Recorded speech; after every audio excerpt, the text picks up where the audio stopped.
Bonjour à tous. Aujourd'hui j'ai une bonne nouvelle, c'est qu'on ne va pas transpirer. Vous l'avez compris, sur CrossFit Christos, on met l'accent sur le corps et la santé physique. Mais ma priorité, c'est que Jésus reste au centre de nos vies. Une telle priorité implique du coup une vision biblique juste des notions du corps et de la santé. C'est le projet de ces entretiens où j'interroge différents pasteurs pour qu'ils puissent nous aider à comprendre ce que la Bible enseigne sur ces sujets. Voilà, bonne écoute, c'est parti. Bonjour à tous. Aujourd'hui, j'ai le plaisir d'échanger avec pasteur Nathalie. Nathalie, tu es aumônier militaire protestant. Tu as donc un rôle d'accompagnement spirituel et moral sur le territoire français et dans les opérations extérieures. Je voudrais qu'ensemble, on s'interroge sur la manière dont un chrétien peut utiliser son corps et sa santé pour Christ, et donc pour les autres, car je crois que l'un ne va pas sans l'autre. Avant de te poser quelques questions, je voudrais introduire ce sujet avec une petite réflexion que j'ai eue en préparant cette interview. Tu travailles dans l'armée, et j'ai donc réfléchi à ce que l'image d'un militaire nous renvoyait dans notre société. Je vois un homme ou une femme en mouvement, en action, et j'imagine quelqu'un qui prend des risques, non pas pour sa gloire personnelle, mais parce qu'il sert une cause plus grande que lui. Je pense que cette image, elle est nourrie par les reportages, les vidéos, les films qu'on peut voir sur le sujet, mais qui a une part de vrai, c'est-à-dire un homme ou une femme utilisant son corps et sa santé pour servir. Si maintenant, on réfléchit à ce que renvoie l'image d'un chrétien dans notre société, dans l'esprit collectif, on s'imagine peut-être un homme ou une femme qui prie, qui est plutôt dans une position d'attente, d'écoute, un peu statique, voire presque endormi. Il y a néanmoins quelques chrétiens d'exception qui cassent peut-être cette image. Je pense à Mère Teresa qui met justement son corps et sa santé pour servir et aider les plus pauvres, ou encore Martin Luther King qui veut utiliser son corps, sa fougue, pour faire des sermons et essayer de faire réfléchir les gens dans la société dans laquelle ils vivaient. Mais ces chrétiens font peut-être plus figure d'exception à l'image qu'on a des chrétiens de nos jours. Du coup, ma première question, c'est est-ce que tu es d'accord avec moi sur cette analyse, autant sur l'image du militaire que sur l'image du chrétien? Alors, bonjour Pierre, et puis merci de m'avoir invité. Au sujet de l'image du militaire et l'image du chrétien. On peut vite évidemment tomber dans le cliché, c'est-à-dire l'image type que nous renvoie notre imaginaire collectif sur l'identité des uns et des autres. Alors oui, si on imagine une militaire, on peut imaginer un combattant sur le terrain, armé, aux commandes d'un hélicoptère ou d'un avion de chasse ou d'un bâtiment de la marine.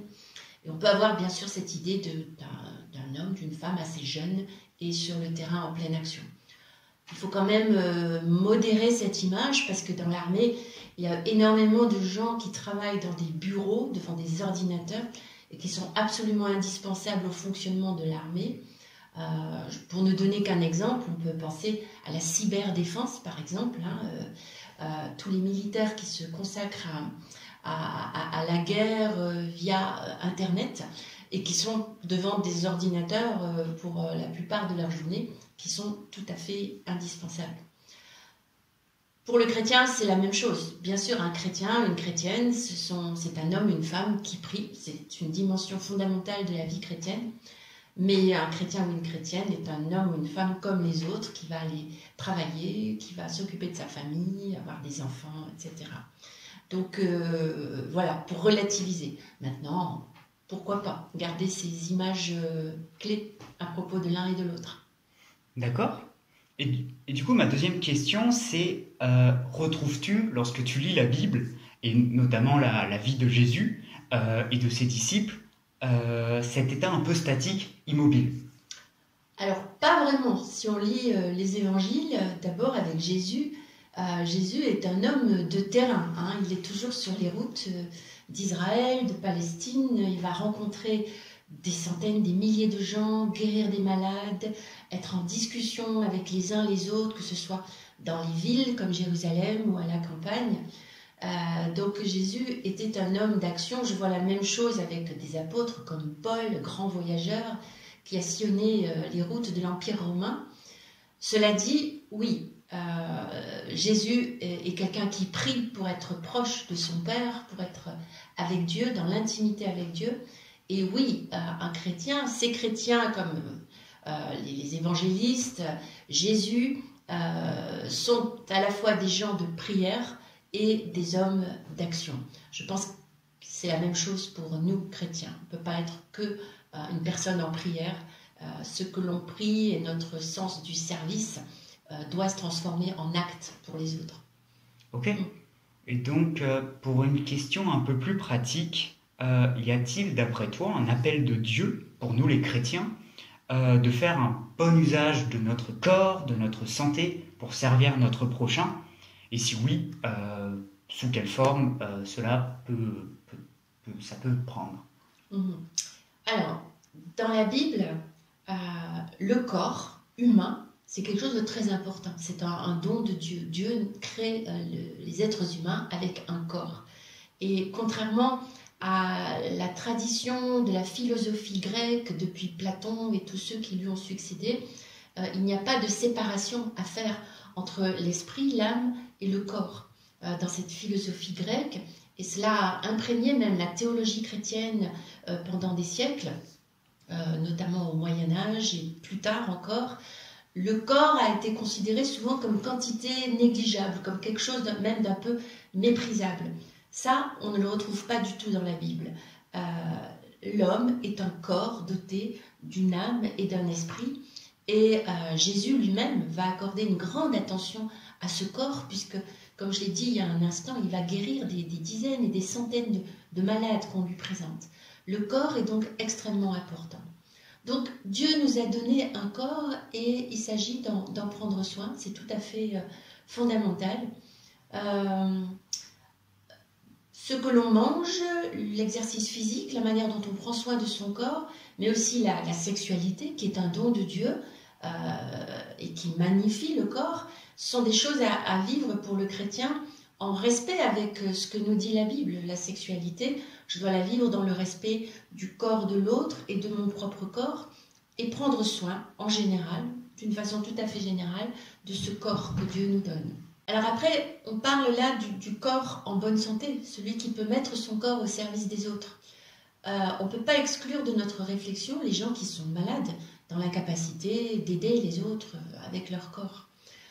Une personne malade, évidemment, aux yeux de Dieu, est aussi utile qu'une personne en bonne santé, parce que là, on va parler du rôle essentiel de la prière. Quelqu'un qui est malade peut peut-être pas aider pratiquement les autres, il peut prier pour les autres. C'est notre rôle à tous, que l'on soit en bonne santé ou malade, prier pour les autres. Je crois que c'est la plus belle chose que l'on puisse faire pour une personne que l'on connaît, ou quelqu'un pour qui on a envie de prier. C'est la placer sous le regard et la bienveillance de Dieu et demander à Dieu de bénir cette personne. Donc, toute cette réflexion sur le corps, on peut la penser différemment selon que l'on est en bonne santé ou bien malade, mais la personne malade a toute sa valeur et son prix et est aussi utile qu'une personne en bonne santé au service des autres. D'accord. Et enfin, finalement, est-ce qu'il y a des limites dans l'utilisation de son corps, de sa santé? C'est-à-dire, est-ce qu'on peut pousser son corps et sa santé au maximum de manière quasiment peut-être irresponsable en se justifiant parce qu'on sert Christ et on sert son prochain? Alors, toujours dans cette idée que Dieu m'a donné un corps et je dois en prendre soin. Donc, mon corps a des limites. Il est un don de Dieu. Si je ne m'alimente pas correctement, je ne serai pas en bonne santé, etc. Jésus-Christ, cependant, a donné sa vie pour nous sauver. Et il dit dans les évangiles qu'il n'y a pas de plus grand amour que de donner sa vie pour quelqu'un d'autre. Donc, vu sous cet angle, on va dire que dans la vie chrétienne, il n'y a peut-être pas de limite à ce que l'on peut faire avec son corps par amour pour Dieu et pour les autres. Donc ça, c'est très important. Je pense que dans l'histoire de l'Église, les missionnaires, hommes et femmes, qui partaient dans les pays où l'Évangile n'était pas connu, au 19e, 18e siècle, ces hommes partaient dans certains pays en sachant pertinemment qu'ils n'avaient que quelques semaines, voire quelques mois d'espérance de vie, parce qu'ils seraient attaqués par les maladies tropicales et qu'il n'y avait pas à cette époque de médicaments pour les soigner. Donc on peut dire vraiment, au plein sens du terme, que ces hommes et ces femmes ont sacrifié leur vie pour que l'Évangile soit annoncé. Je pense encore aux pays aujourd'hui où les chrétiens sont pourchassés, persécutés. Dans ces pays-là, ceux qui deviennent chrétiens préfèrent perdre la vie plutôt que de renier le nom de Jésus-Christ. Et donc là, oui, il n'y a pas de limite à ce que je peux faire de mon corps par amour pour Dieu. Je dirais que ça, c'est dans des circonstances exceptionnelles. Je pense encore à des chrétiens, il y a aussi des non-chrétiens qui l'ont fait, bien sûr, qui ont mis leur vie en danger pour pouvoir sauver des Juifs pendant la Deuxième Guerre mondiale, au moment de la Shoah. Voilà, à circonstances exceptionnelles, je crois que Dieu peut nous demander de sacrifier notre vie pour une cause ou pour l'amour des autres. Après, il y a la vie de tous les jours, il y a le quotidien. Dans le quotidien, je l'ai dit tout à l'heure, si je ne me nourris pas, si je ne me repose pas, je peux me donner tout entière à une cause. À un moment, je serai épuisée et je ne pourrai plus rien faire. Je pense aussi que si on fonde une famille, nos enfants, notre conjoint, nos proches sont prioritaires. Je dois aider un parent qui est dans la maladie, qui est dans l'incapacité de s'occuper de lui. Je dois m'occuper de mes enfants, d'un conjoint qui serait malade. Et je ne peux pas sacrifier mes proches, ceux envers qui je suis redevable, pour aller m'occuper d'une très belle cause. Les gens dans la rue, les gens les plus pauvres, il y a un bon sens à avoir. Dieu me donne un corps, à moi d'en prendre soin, et peut-être, dans certaines circonstances, aller jusqu'au bout de ma vie, si cela m'est demandé. Ok, là oui. D'accord. Merci pour toutes ces réflexions et pour le temps que tu m'as accordé pour cette interview. Merci pour cette invitation. Merci.